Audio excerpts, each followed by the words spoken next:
como foi desenvolvida essa teologia da divindade de Jesus, a escolha dos livros da sua Bíblia, as páginas, as folhas, de que forma foi, que os outros livros que não enquadrassem na fé e na crença, dentro do período de Constantino, fez o quê? Considera apócrifo, pseudepífano, queima, não tem nada a ver com inspiração, senhores. Ensinar a mentira para vocês. Não, irmão, eu não faço uso do Evangelho de Tomé porque é livro apócrifo. Eu creio na Sagrada Escritura. Olha aí, olha o que colocaram na cabeça de vocês. Constantino fez isso.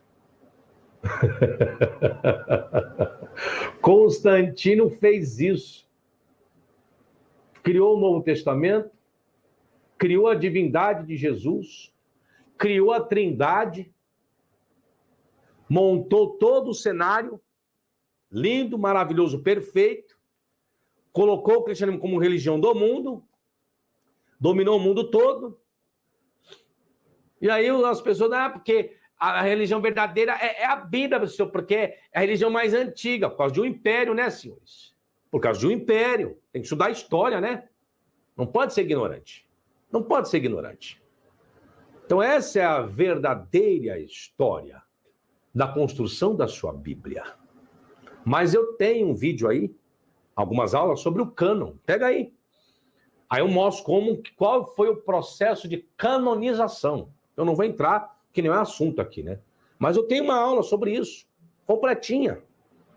Se não tiver, vou fazer a série também.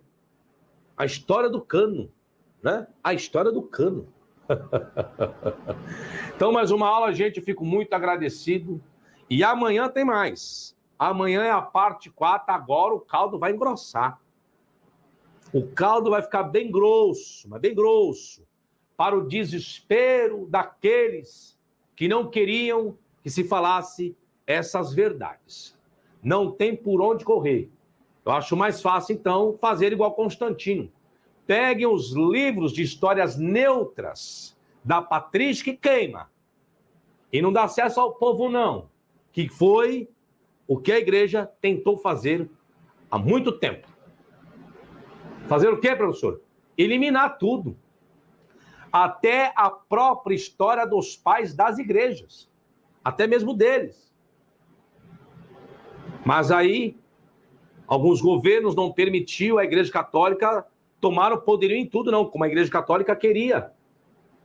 A igreja católica queria fazer isso. Dominar o Estado, o mundo todo. Só que aí não deu certo, né? E aí, alguns estudiosos conseguiram fazer as suas pesquisas, descobrir os achados arqueológicos, os códices sobre a Bíblia, os papiros sobre a Bíblia, os manuscritos dos ditos dos pais das igrejas, e aí ficou enclausurado apenas em faculdade. Os livros que os grandes teólogos escreviam ficavam apenas retidos em suas faculdades, em suas bibliotecas. Não existia uma preocupação de proliferar aquele conteúdo que dava muito trabalho. Escrever para um outro idioma dava muito trabalho. Ter o trâmite de transição de um país para o outro. Até que surgem as editoras e daí começa a surgir livros estrangeiros traduzidos para o português. Que algumas editoras do Brasil não queriam isso. Algumas editoras tendenciosas, temos, traduzia obras estrangeiras apenas daquelas obras que defendiam o seu segmento doutrinário e religioso. Dou um exemplo. Um exemplo de uma biblioteca, de uma livraria tendenciosa, não preciso nem falar o nome. É do segmento pentecostal. Os livros que fazem uso são aqueles que defendem o seu segmento doutrinário, a sua fé, a sua crença. Ah, Bultmann, esquece, não pode ler Bultmann, não. Não, temos que ler os livros de teologias conservadoras, que fazem crescer a nossa fé, a nossa crença, faz crescer a adoração ao Espírito Santo, a Trindade, a divindade de Jesus. O fermento inserido, até que surgiram, aí demonizavam as editoras católicas. Irmão, você não pode estudar, né, com livros não vou falar o nome das editoras, né? Mas do segmento católico, não. Luterano, nem esquece isso. Vocês têm que, ler conteúdos dos nossos teólogos pentecostais. Esses são homens de Deus. Eu fui teólogo pentecostal. Eu vim de lá. Eu sei do que eu estou falando. Eu ensinei, minha maior parte nas faculdades que eu ensinei foram pentecostais. Eu não sou um leigo, não estou dizendo aqui achismo, não. Essa é a verdadeira história. Aí o que aconteceu? Surgiram-se os livros, até que surge a nossa abençoada internet. O que acontece? Pega-se os conteúdos em livros, escaneia tudo e faz o quê? Coloca em domínio público, de todos os idiomas. Os achados arqueológicos estão inseridos seus facsímiles, as suas imagens catalogadas, pesquisadas em museus, em universidades. E hoje se tem acesso a tudo isso. Isso era que o mundo queria, religioso?